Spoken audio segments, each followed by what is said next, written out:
Bag গুছিয়ে আবার বেরিয়ে পড়লাম। এবারে প্রথম গন্তব্যস্থল কার্শিয়াং। প্রথমে ধর্মতলা থেকে সন্ধ্যে 6:30টার বাসে শিলিগুড়ি, আর সেখান থেকে কার বুক করে চলেছি। শিলিগুড়ি থেকে কার্শিয়াংয়ের দূরত্ব 47 কিলোমিটার। ভাড়া পড়ল 1600 টাকা। তবে এখান থেকে আপনি চাইলে শেয়ার কারেও সস্তাতে যেতে পারেন।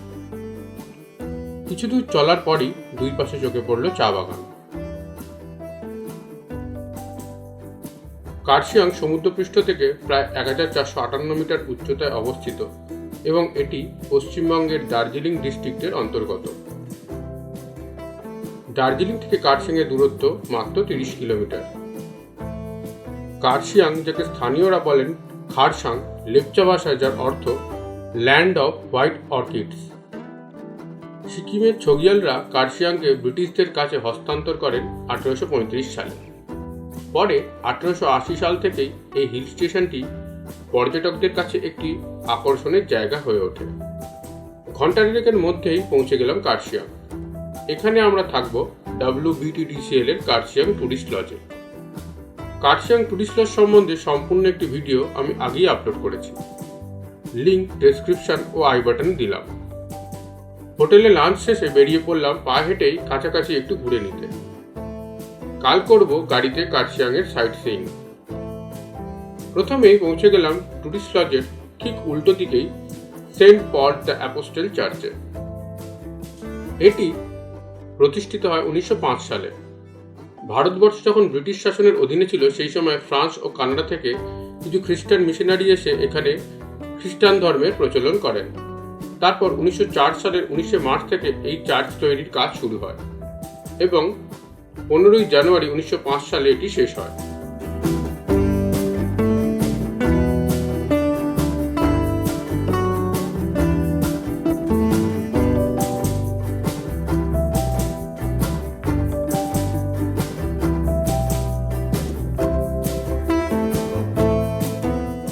কিছুক্ষণ সময় কাটিয়ে আমরা হাঁটা লাগালাম কার্শিয়াং মার্কেট ও স্টেশনের উদ্দেশ্যে।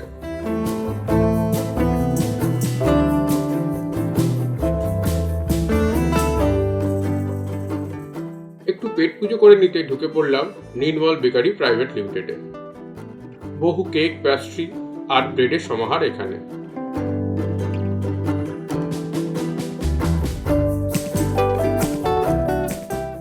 আমরা তার মধ্যে নিলাম ব্লুবেরি প্যাস্ট্রি, দাম পড়ল 70 টাকা।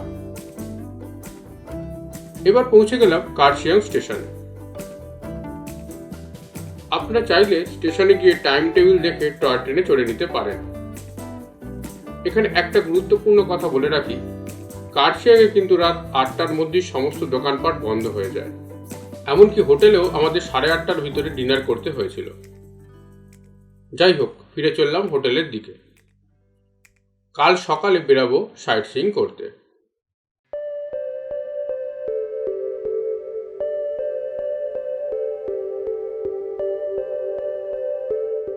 পরের দিন একদম সকাল সকাল 7:30টায় বেরিয়ে পড়লাম মকাইবাড়ির উদ্দেশ্যে। কারণ বেলায় গেলে টি প্রসেসিং দেখা যাবে না। তবে সকাল থেকেই শুরু হয়েছে বৃষ্টি। একটু চিন্তায় ছিলাম, সাইট সিইং আদৌ ঠিকঠাক করতে পারবো তো? তবে বিশ্বাস করুন, বর্ষায় কার্শিয়াংয়ের সৌন্দর্য কিন্তু আরো বেড়ে যায়। তাই বৃষ্টি হলেও তেমন হতাশ হওয়ার কোনো ব্যাপার নেই। এখন আমি পৌঁছে গেছি কার্শিয়াংয়ে, আর সকাল সকাল বেরিয়ে পড়েছি কার্শিয়াংয়ের সাইট সিইং করতে। কারণ একদম সকালেই টি প্রসেসিংটা দেখা যায়, বাট বৃষ্টি এসে গেছে, তাই জন্য একটু ওয়েট করতে হচ্ছে। বাট চারিদিকটা সবুজে সবুজ, এত সুন্দর লাগছে, মানে বর্ষায় সবুজ আরও যেন সবুজ হয়ে ওঠে। তো দারুণ লাগছে। এখান থেকে নিচে পাহাড়ে মেঘগুলো জমে রয়েছে। পুরো কার্শিয়াংটাই সবুজ চা বাগানে ঘেরা। পৌঁছে গেলাম মকাইবাড়ি টি স্টেট। যিনি আমাদের টি প্রসেসিং দেখাবেন তিনি একটু ব্যস্ত থাকাতে আমরা পাশেই বাগান থেকে চা তোলা দেখতে চলে গেলাম। মকাইবাড়ি দার্জিলিংয়ের বৃহত্তম টি স্টেটের মধ্যে একটি। মকাইবাড়ি হলো পৃথিবীর প্রথম টি ফ্যাক্টরি, যেটি শুরু হয় 1859 সালে। তবে একটি বিষয় বেশ অদ্ভুত, সেটি হলো মকাইবাড়ির কথার অর্থ কিন্তু কর্নফিল্ড। মকাই মানে কর্ন এবং বাড়ি মানে ফিল্ড। পরে এই স্থানই হয়ে ওঠে চা বাগান। এবার যাব টি প্রসেসিং দেখতে। হেয়ার ক্যাপ, শু ক্যাপ, মাস্ক পরে ঢুকতে হলো। তবে ভিতরে কিন্তু ক্যামেরা অ্যালাউ নয়। জানতে পারলাম টি প্রসেসিং এর সমস্ত স্টেপ, ব্লেন্ডিং থেকে শুরু করে প্যাকেজিং অবধি। ভালোই লাগলো। এখানেই বিক্রি হচ্ছে মকাইবাড়ির চা। মকাইবাড়ির চা বেশিরভাগটাই চলে যায় বিদেশে। এখানে কলকাতায় মাত্র 2টি জায়গাতে আউটলেট আছে, সিটি সেন্টার 1 এবং 2 এ। আমিও বাড়ির জন্য নিয়ে নিলাম ব্ল্যাক টি। 100 গ্রামের 2টি প্যাকেটের দাম পড়লো 320 টাকা। এছাড়াও অনেক দামি চা আছে এখানে।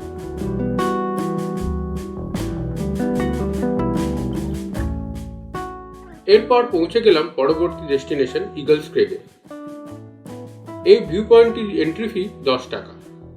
সকাল 10টা থেকে বিকেল 4:30 অবধি খোলা থাকে।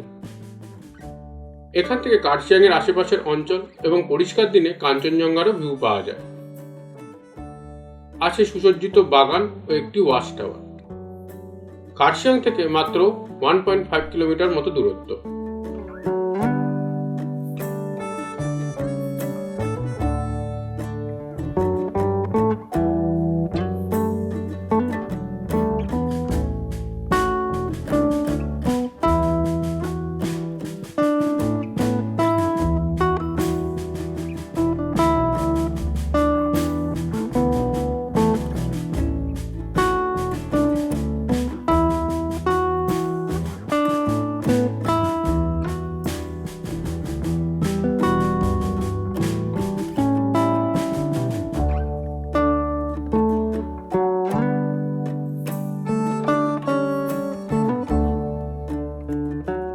বেশ কিছুক্ষণ সময় ওখানে কাটিয়ে পৌঁছে গেলাম গিদ্দা পাহাড় ভিউ পয়েন্টে। এটি খোলা থাকে সকাল 8:30 থেকে সন্ধ্যে 5টা অবধি।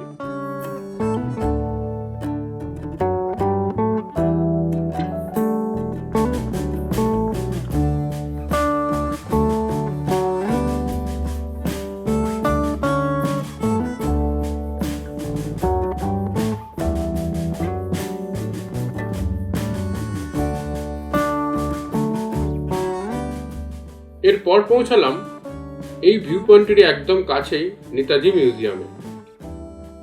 নেতাজি সুভাষচন্দ্র বোস ব্রিটিশের হাতে গৃহবন্দী অবস্থায় প্রায় 7 মাস এখানে কাটিয়েছিলেন। দ্বিতীয়বার তিনি এখানে আসেন 1937 সালে। এই মিউজিয়ামে রয়েছে নেতাজি ও তার পরিবারের বহু ছবি, ওনাদের ব্যবহৃত আসবাবপত্র, পোশাক ও বহু তথ্য। তবে ভিতরে ক্যামেরা অ্যালাউ নয়। 1996 সালে পশ্চিমবঙ্গ সরকার এটি নতুন করে রিনোভেট করেন।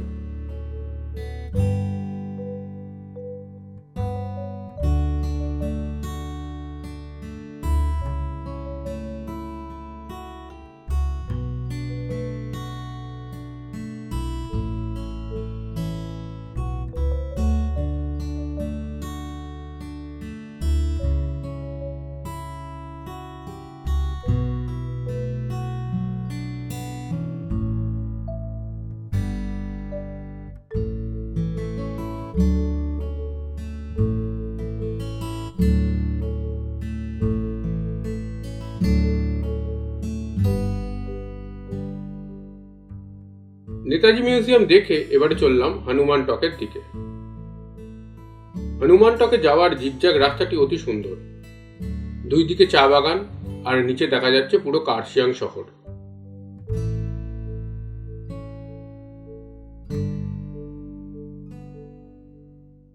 এখন চলেছি হনুমান টকের দিকে।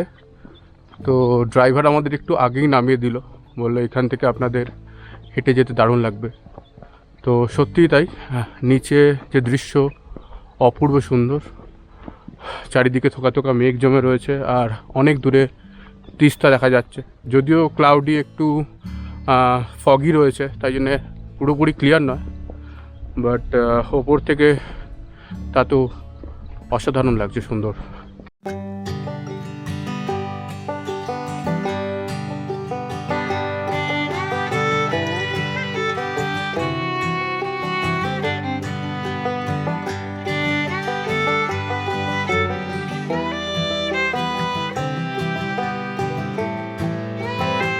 হনুমান টকে আছে 40 ফিট উচ্চতায় হনুমানের মূর্তি আর আছে একটি মন্দির। উপর থেকে চারিদিকের দৃশ্য মনোমুগ্ধকর।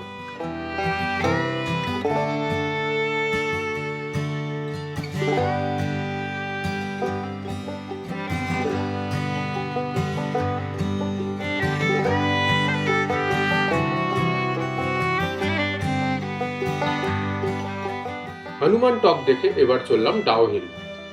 ডাউ হিলকে হন্টেড প্লেস বলে বলে লোকে বিখ্যাত করে দিয়েছে, তবে এর প্রাকৃতিক সৌন্দর্য কিন্তু অপূর্ব। প্রথমেই পৌঁছে গেলাম ডাউ হিল গার্লস স্কুলের সামনে।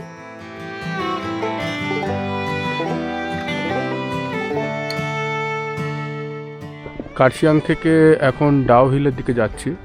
তো প্রথমেই ডাউ হিল গার্লস স্কুল দেখলাম, দেখে আমরা একটু ওয়াক করে যাচ্ছি। চারিদিকে পাইনের ফরেস্ট। তো ড্রাইভার আমাদের বললেন যে আপনারা একটু ওয়াক করে নিন, ওরা গাড়ি আগে রেখেছে আর কি, ভালো লাগবে। তো পাশেই রয়েছে পাইন ফরেস্ট, বেশ সুন্দর নিরিবিলি জায়গা, শান্ত জায়গা, ভালো লাগছে। চারিদিকে ঘন পাইনের বন, শান্ত নিরিবিলি পরিবেশ, বেশ ভালো লাগছে।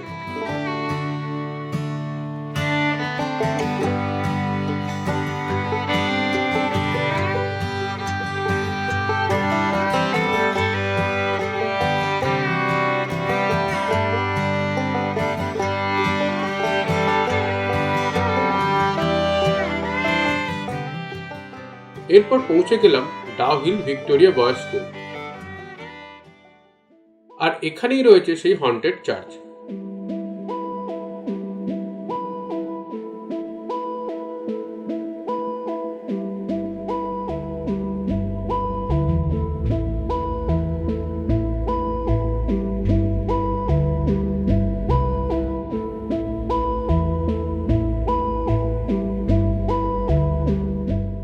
তবে অঝোরধারে বৃষ্টি আর কুয়াশা মনের মধ্যে হরর ফিল্ম দেখার মতো একটা থ্রিল তৈরি করছিল। অনেক প্রচলিত গল্পকথা তৈরি হয়েছে এই জায়গাটিকে নিয়ে, তবে গল্প আসলে গল্পই, সেটা সত্যি কতটা সেটা নির্ভর করে আপনি কতটা যুক্তিবাদী তার উপরে। তবে আমার কিন্তু জায়গাটা বেশ ভালোই লাগলো।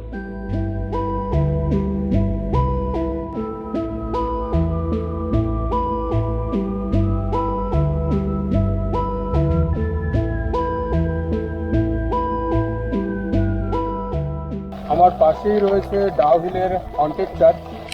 তো আমরা এখানে পৌঁছতে এনভায়রনমেন্ট আরও বেশি থ্রিলিং হয়ে গেল।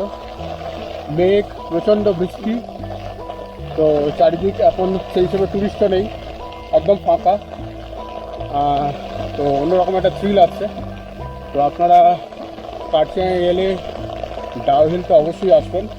চারিদিকের প্রাকৃতিক পরিবেশ খুবই সুন্দর, পাইন ফরেস্ট, দারুণ লাগছে। আর বৃষ্টি প্রচণ্ড জোরে চলছে, এখন প্রচণ্ড জোরে বৃষ্টি হচ্ছে।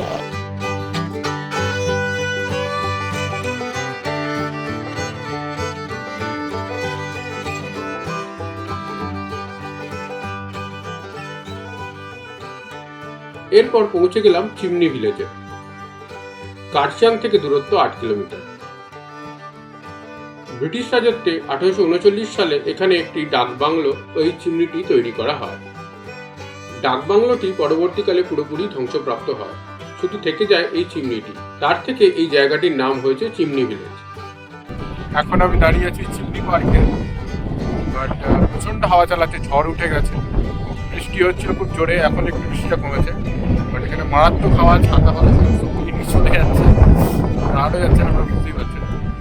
ওই আমার পেছনে যে চিমনি মতো দেখতে পাচ্ছেন, এটা থেকেই এই ভিলেজের নাম হয়েছে চিমনি। চিমনিটির উচ্চতা প্রায় 23 ফিট। বর্তমানে এই চিমনিকে ঘিরে পার্ক তৈরি হয়েছে। এই ভিলেজে থাকার জন্য হোমস্টেও আছে। এখানে এন্ট্রি ফি 10 টাকা। সকাল 10টা থেকে বিকেল 4টে অবধি পার্কটি খোলা থাকে।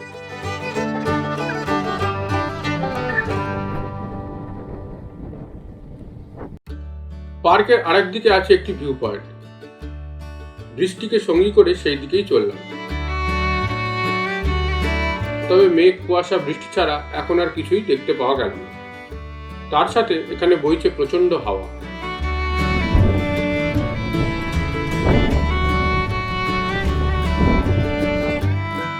চিমনি পার্কের উল্টো দিকেই ছিল এই ঘরোয়া রেস্টুরেন্টটি। বাইরে বৃষ্টি হওয়াতে ওনারা আমাদের নিজেদের ঘরেই বসতে দিলেন। প্রথমে অর্ডার করলাম কফি আর chicken momo. 1 plate chicken momo পড়লো 80 টাকা আর কফি 30 টাকা। দুটো স্বাদই খুব ভালো। এরপর অর্ডার করলাম 1 প্লেট ভেজ চাউমিন, দাম পড়লো 100 টাকা। এবার বাইরে বসেই খেলাম। মোমো আর চাউমিন দিয়ে লাঞ্চ সেরে বাগোড়া ভিলেজ হয়ে আমরা এগোতে থাকলাম। বাগোড়া সমুদ্রপৃষ্ঠ থেকে ৭,১০০ ফিট উচ্চতায় ও কার্শিয়াংয়ের ওল্ড কাট রোডের খুব কাছেই অবস্থিত। এখানে কাছেই রয়েছে ইন্ডিয়ান এয়ারফোর্সের বেস ক্যাম্প। কার্শিয়াং থেকে দূরত্ব 10 কিলোমিটার।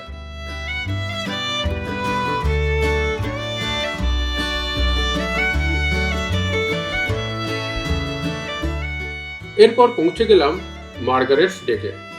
এটি গুডরিক কোম্পানির তৈরি একটি টি লঞ্চ, যেখানে গুডরিকের চা তো পাওয়াই যায়, তার সাথে আছে ক্যাফে, যাতে পাওয়া যায় বিভিন্ন স্বাদের খাবার ও লোভনীয় কেক। মার্গারেট এই নামটির সাথে জড়িয়ে রয়েছে ইতিহাস। 1862 সালে এই টি গার্ডেনটি প্রথমে ছোটা রিংটং নামে পরিচিত ছিল।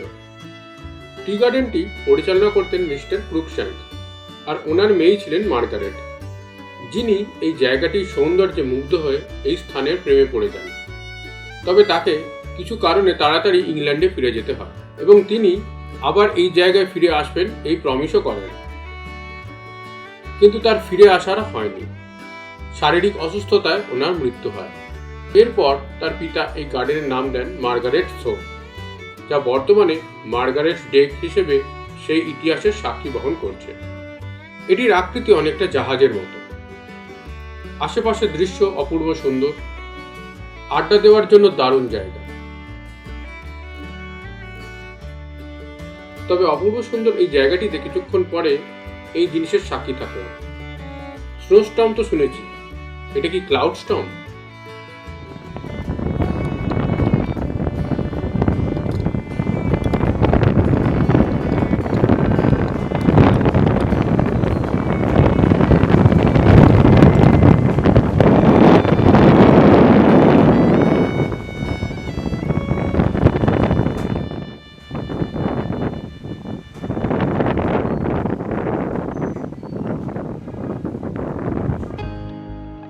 ক্যাফেতে আমরা কিছু খেয়ে দেখবো ঠিক করলাম।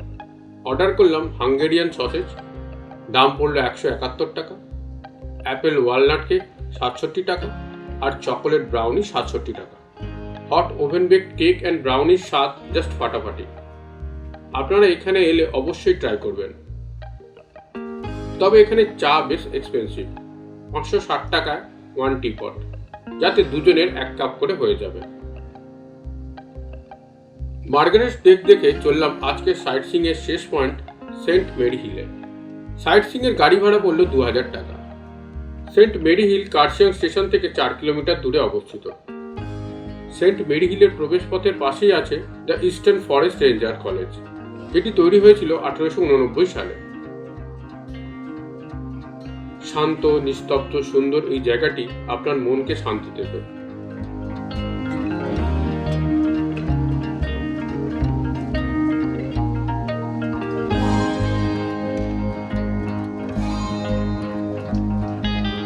এই কোলাহলহীন নিরিবিলি পরিবেশ মনকে শান্ত করে দিল।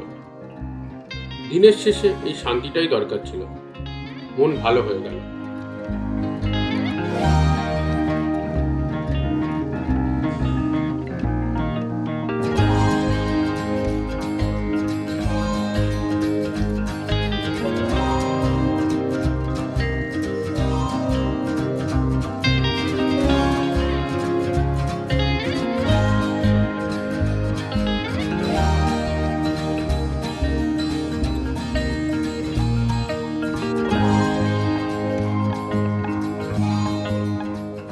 ফাইনালি কার্শিয়াংয়ের last sightseeing point Saint Mary Hill দেখে ফিরছি।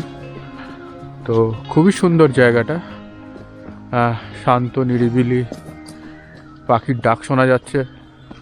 মানে ওখানে বসে আপনি 5-10 মিনিট শান্তিতে কাটাতে পারেন শেষে। ট্যুরিস্ট তো এখানে কাউকে আর দেখলাম না, আমরাই ছিলাম। তো বেশ ভালো লাগলো জায়গাটা। বেশ কিছুটা সময় ওখানে কাটিয়ে ফিরে এলাম। গাড়িকে বিদায় জানিয়ে পায়ে হেঁটেই চললাম একদম কাছে একটি মোনাস্ট্রি দেখতে, যেটি আগের দিনই চোখে পড়েছিল কিন্তু যাওয়া হয়নি। মোনাস্ট্রি খুঁজে পেতে বেশ বেগ পেতে হলো। শেষে এই খুদে মিষ্টি গাইড আমাদের রাস্তা চিনিয়ে নিয়ে গেল। যাবে মোনাস্ট্রি कहाँ पे है? मोनास्ट्री उधर उधर। मेरे पीछे चलिए चलिए चलिए। ओए नो चलिए कहाँ पे है आप दिखाइए मुझे मनुष्य। এটি হলো সাক্যকুঙ্গা সেটাব লিঙ্ক মনেস্ট্রি।